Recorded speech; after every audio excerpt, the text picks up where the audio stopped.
Hey everyone, you should notice a bit of difference before we get started. I've been spending a lot of time trying to fix the mic issue I've been having. Hopefully the sound sounds much better. Again, let me know if the sound is problematic, you can't hear me, and I will get back to it. Anyway, starting with the next video. In this case, we want to talk about branching. What branching means is when we have this loop, let's say this flow that we're seeing over here, when we have this loop, it starts, and let's say it's a while loop or a for loop, do all the initialization required, and you ask your condition, right, inside the question mark here. And while that's true, or for this being true, do the stuff in the body, right? So this is our normal flow of things. Let me go on my drawing skills. So this is the normal flow of things, and it will keep on doing this until the condition is false, which would go back outside and continue whatever the flow of the code is. So inside of our while loop, or inside of our for loop, inside of the body, maybe sometimes we want to branch out, meaning we want to go in a different path than what's being given to us. Maybe in the middle of this, inside the body, we want to stop right there and say, well, you know what? We're getting out. Or we could also say, you know what? Skip the rest of the body and continue with the next iteration, the next increment, modification, whatever it is. Now, again, if you're asking yourself why and you're like, well, I don't need to do that. The point is not about knowing you need to use it or not. It's knowing that it exists so that you could utilize it when the opportunity comes.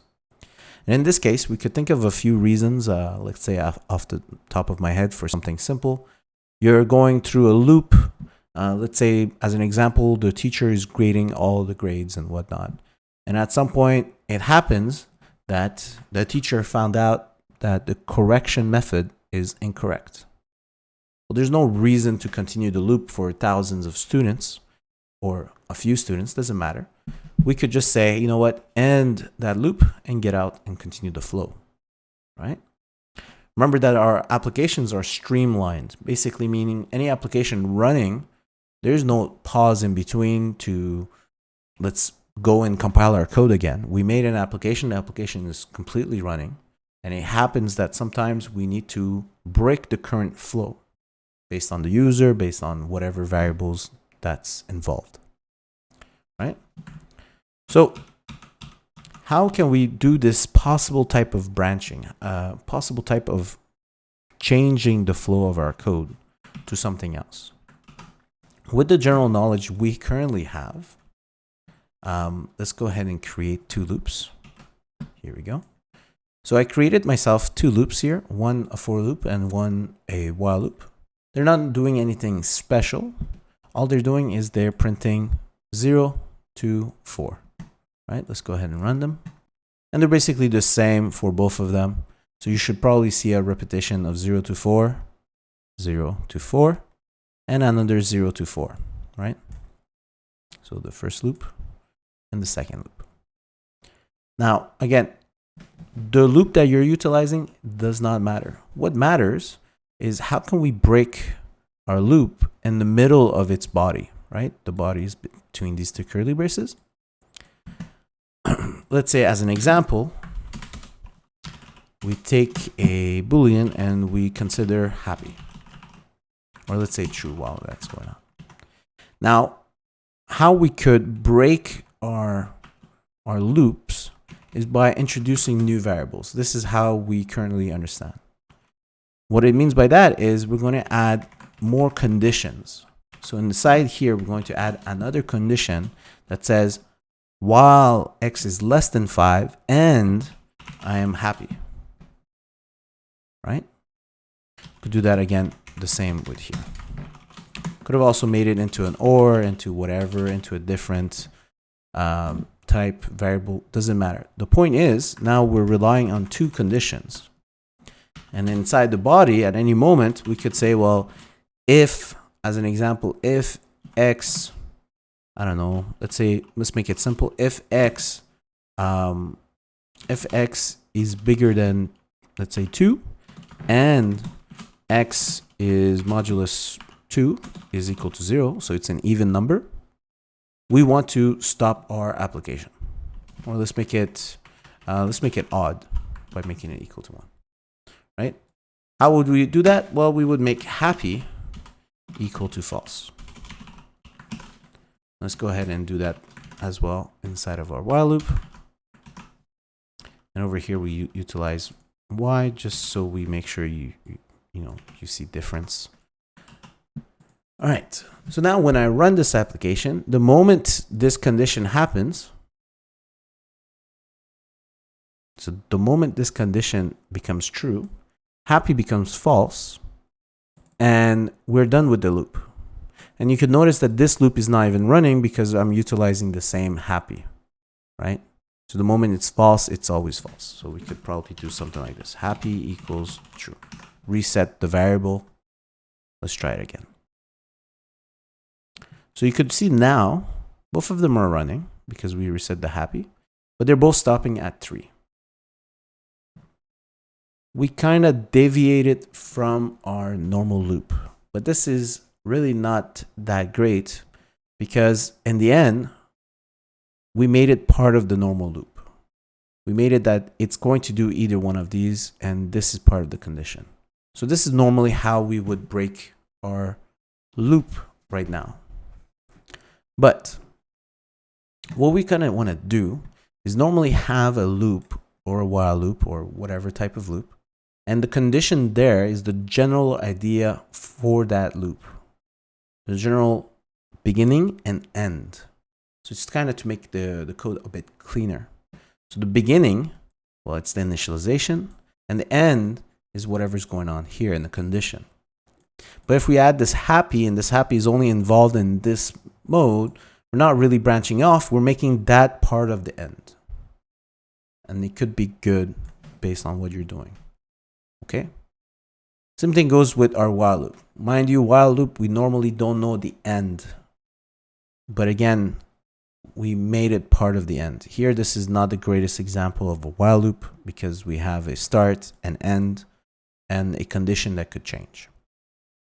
Now, to make our lives easier, to make this branching possible, well, to make this code a bit cleaner, we could go ahead and erase this happy and say, well, the moment this statement on line 7 is true, well, we could just say break our loop. And the moment we break our loop ends. I can't spell right now. So our loop ends the moment a break statement is hit. Same thing goes for here. Break. By doing this, we don't need to have this extra condition that could be confusing. And we could stop our loop before it reaches the end that it's meant to reach. So stuff could happen. Stuff could happen in between the many lines of code in our body. So sometimes this happens, we need to stop it in a short sense and before letting it continue. So now you could see we're doing 0, 1, 2. And let me go ahead and add a system.out here to just kind of divide it so you have it a bit clearer. So we got 0, 1, 2, 0, 1, 2. It's working out fine. Now, again, remember that when we hit this break, we're exiting the loop. So whenever we hit this break, we're not going to do this line. And this is important. Mind you, before we done with this break, we use this Boolean. Let me go back and create that Boolean. Let's create it for our while loop. I should have thought of that. So let's say over here, rather than using break, we're going to keep using the happy statement. Oops. And rather than saying break, we're going to say happy equals false. Now, they're kind of both the same, but not the same. In the case of the break, you'll notice our loop is going to end at 0, 1, 2. In the case of our while loop, which is using a condition to stop, to break, it's going to go up to 3. This is because after happy's been set to false, it still has to finish the body. The body is going to do then print ln y, and then increment y, and then check the condition. So the body needs to finish before the condition is checked again to see if it's true or false. In the case of a break, it will stop the loop right there. So as soon as this is hit, as soon as this line, this statement is executed, it will skip everything in the body, even the condition, and directly go outside of my body loop. It will go right here. Okay? So this is important to understand because we're changing our flow, but it also changes the way our body is executed. And this is great because now we actually did deviate, we did branch off from the normal flow of code, from the normal execution of what's inside the body. So this one is called break. It will stop our loop. Let's go a bit deeper in this. Well, actually, before we go a bit deeper, let's go to the next one that we want to talk about. So before let me just write this down. So we got our break, and we were talking about our flow could end here, and we say directly continue, and that's what our break does. The next type of branching is when I want to stop the body from continuing. The same thing break is doing. Right? We're stopping this line from getting executed. However, I don't want to stop my loop. I just want to continue to go back inside my condition and do it again. In this case, we're going to use another keyword called continue. Continue skips the rest of our body. Let's say over here, I'm going to put continue. It skips the rest of the body after this is executed. Let's go ahead and maybe add an extra thing. So let's say X, and I'm going to say a start. And over here, we're just going to do the same thing and put an end. So when I hit a continue, you'll notice that over here, when I hit the continue, you'll notice that we're missing something. Let's check it out. When X is 0, we do the line 7. We check our condition. Our condition is false. So we skip it. We do line 10. That's what's being shown here. X gets incremented. We check the condition. It's still true. Go inside. X is 1. Do the first thing, which is line 7. Start. Condition is false. Skip the body of the if statement. Go into line 10. Do the end. Okay? Now, let's keep skipping a bit because you could see it's repeating. Now let's get to 3. This is the important part. So X got incremented. We're now at 3. Is 3 less than 5? True. Go inside. First thing first, print out start. We see it right here. Then the condition is X is 3 bigger than 2? True. And is X an odd number? True. So now we go inside and we hit continue. Notice what happens is the moment we hit continue, we skip the rest of the body and we directly go to increment. So you could see over here, there is no 3 end. There's only a 3 start and then a 4 start and a 4 end. So the continue, unlike the break, it will skip the rest of the body, but the loop continues onwards, while the break will end the rest of the body and the rest of the loop. Right? So this is an important thing to note. And again, we could use both of these branching calls or branching statements and any type of loop, mostly. Some loops might be a bit special and you cannot do this. But yeah. All right. So this is the first thing. Now let's go and make this a bit more complicated because that's always what's fun. What if I wanted to, let's say, I wanted to do some stuff. Let's go ahead and print out. I'm wondering what I want to print. I want to print something to the screen to make this a bit fun. Let's go ahead and print some stars. Okay, let's start with that. So when I print the stars, most likely I'm going to get 0 to 5. So we could see here that we have 5 stars. And they're all in each line. What if I wanted to make a cube of these stars? Well, like we said before, we could nest anything under anything as many times as we want. Don't create limitations for yourself. So let's go ahead and we're going to create another for loop. Let's say we're going to rename a little bit row. Actually, we should rename it with the IntelliSense here. We're going to go refactor, rename, and we're going to call this row. Good naming sense, always the best. And then we got our columns.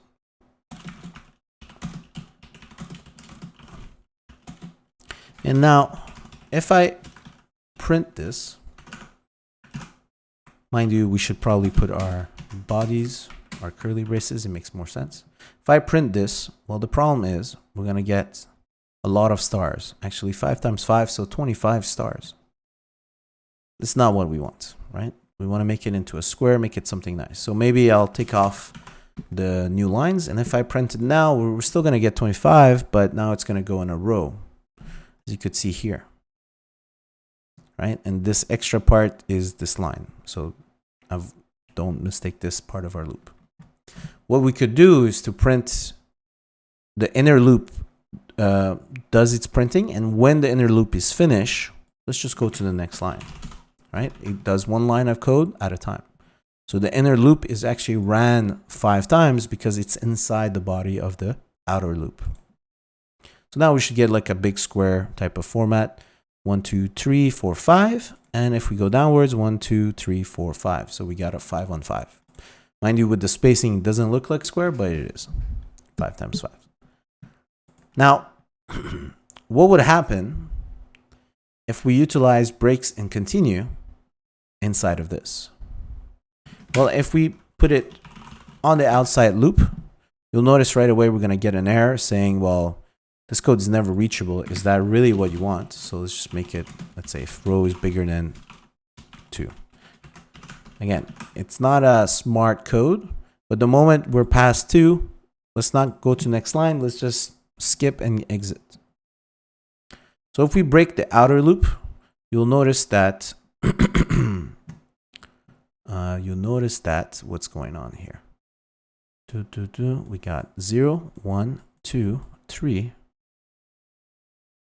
Wait a second, did I make a mistake? That doesn't seem right. 0, this is 0. This is row 1, row 2. Why is it printing row 3? I'm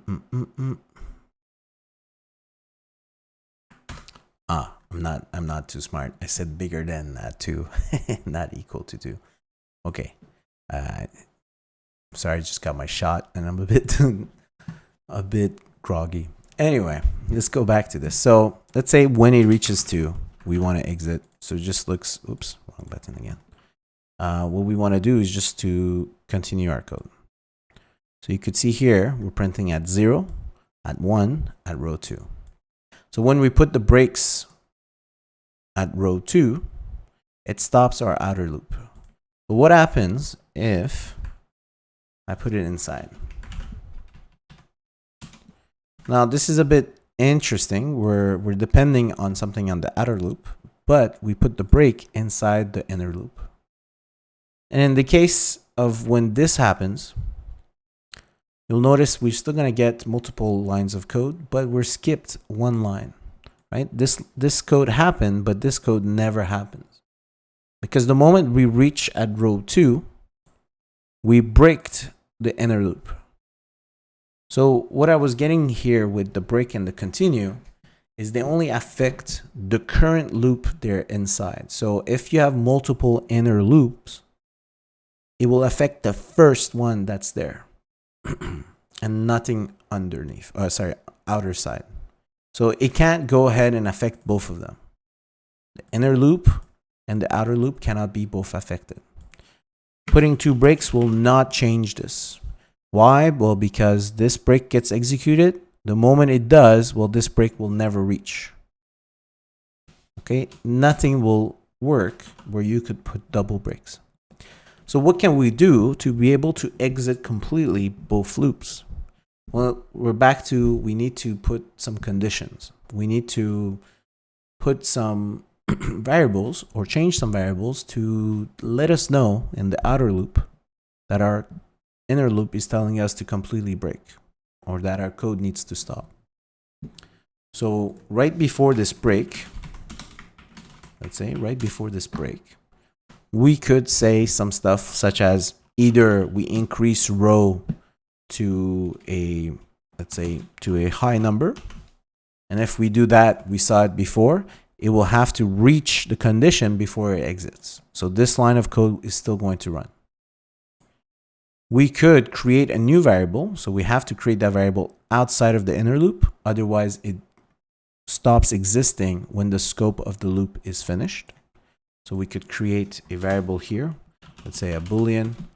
Let's say finished equals false. And over here, we could say finished equals true. And then we say if finished is true, well, we could break again. Right? Now you'll notice that we're only going to get 2 rows and not more.